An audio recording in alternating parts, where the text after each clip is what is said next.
Detective Inspector Jemima Huxley was deep in conversation with Chief Inspector Ray Kennedy and Detective Sergeant Dan Broadbent when her phone rang. "I should get this," she said, reaching out for the handset and grabbing a pen. "There's a man on the line asking to speak with you. Sounds rather upset," DC Gareth Peters told her, before hanging up to allow the call to come through. Jemima hadn't had time to draw breath before an agitated voice was almost shouting at her. "D.I. Huxley?" "Yes, that's right. Who is this?" "You don't know me, but you know my wife, Violet Watkins." The mention of the woman's name sent a shiver down Jemima's spine. It was a name she had done her best to forget, a name she hadn't heard or uttered for 6 years. "Violet Watkins," she repeated, in an attempt to confirm that she hadn't misheard. As she felt the colour drain from her face, she saw Broadbent leap to his feet and Kennedy stiffen in shock, a mug of coffee inches from his open mouth. Violet had first come to their attention 6 years earlier, when a man named Byron Toombes became fixated on her. It had been a steep learning curve for everyone, as it was their first encounter with a stalker. Even DCI Kennedy, who with years of experience under his belt believed he had seen everything the job could throw at him, felt out of his depth.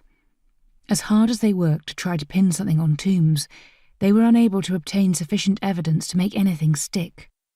Hardcore villains were one thing, but when you were up against a stalker, you soon began to realise that it was impossible to predict their next move. And, at times, it had felt like they were trying to stop the Terminator. It was an unusual and extreme mindset to get to grips with, someone so focused on a particular objective that they were content to obliterate anything standing in their way. There had been no second-guessing what Toombes was capable of. He proved his resourcefulness and resilience in his relentless pursuit of Violet. Anyone who happened to get in the way became collateral damage, and some paid a heavy price indeed. Despite doing everything in their power to protect her, they all felt that they had let Violet down. Throughout the investigation, Jemima and Broadbent had gone above and beyond as they attempted to bring Toombes to justice. But the law constrained them, and events conspired against them, thwarting the police at every turn. What had started as a battle of wills soon became a game of cat and mouse, with many surprises along the way. The case pushed everyone to their limit, as Toombes's determination never wavered. At the end of it, Broadbent almost died, Jemima was seriously injured, and Violet's outlook on life would never be the same again. When they realised that this phone call was about Violet, the Chief Inspector was the first to recover. "Put it on speakerphone," he demanded, before cursing in a hushed tone as some of his hot coffee slopped over the mug's rim and landed on his trousers. D.S. Finlay Ashton had sauntered into the room but stopped abruptly when Kennedy held a hand up. "I'm putting you on speakerphone. Give me your name and tell me what's happened," said Jemima. "I'm Charlie Morgan. My wife, Violet, has gone missing.